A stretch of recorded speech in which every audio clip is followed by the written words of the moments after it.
की सब होइ छै यौ यामा जी? सफाई अभियान छै महापर्व के सफाई चल रहा है। हां स्वागत है अहाँ सबके हमर सबके नया ब्लॉग में। देख रहल छी सफाई अभियान चल रहा है। देख रहल छी एक आदमी और बाजार से आयल हन, आकाश कुमार के यहाँ देख सकै छी आकाश जी के। आकाश जी सेहो आयल हन सफाई अभियान के हिस्सा होइला। ओना नहीं आयत, ओना जे कहबै ओना नहीं आयत। आ साफ सफाई के जहाँ काम होत यहाँ लगा पहुंच दे जायत तुरंत। से भी नहीं करा तुरंत भी पहुंच जायत। हमरा जे छै अहाँ खाए पिए में भले नहीं पूछू, लेकिन जहाँ साफ सफाई होय हमरा पूछू। पूछ ले की होगा गलत भाई? नहीं हाँ? आ सालों साल से 2500 साल से हमर सबके चल रहा है परंपरा। यहाँ से लऽ के आ घाट तक साफ करे के हमर सबके परंपरा 2500 साल से चल रहा है। पहले तो चूना नहीं ला रहा है। कितने हमारा काम करेगा रे? हाँ बढ़िया से जे मारिए बुआ। हमारे गिट्टी हटवाओ ना।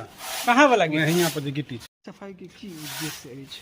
ई जे है ना पैर में कभी कभी कंकर कुंकर छुट्टा लगे जाए छै ना माथा पर, तो पैर में कंकर तंकर चुल जाए छै। आ दंड प्रणामो वाला सब कोई कोई दंड प्रणाम जे करे छै ना तो उनका लेल खासकर जैसे क्लास में ना।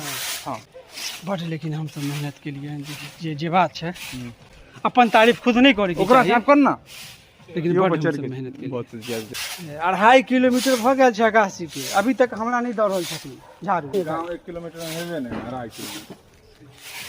ई नहीं बाजे के छलै ब्लॉक के अथी में। तो ई नहीं बाजे के चला नहीं ई नहीं बाजे के छलै। की नाम भेल अहाँके? हमर नाम है शिवम कुमार। शिवम कुमार भेल। तऽ अहाँ जे छै से साफ सफाई में नहीं योगदान दै छियै? हम की करबे है, अहाँ सब देबे करे छी, हम छोट हो गए। हाँ हाँ सही बात, अहाँ छोट छियै तऽ अहाँ अपन घर के सामने करबै ने कम से कम हम साफ। कह देलिए हम। कह देलियै? हाँ। ठीक छै।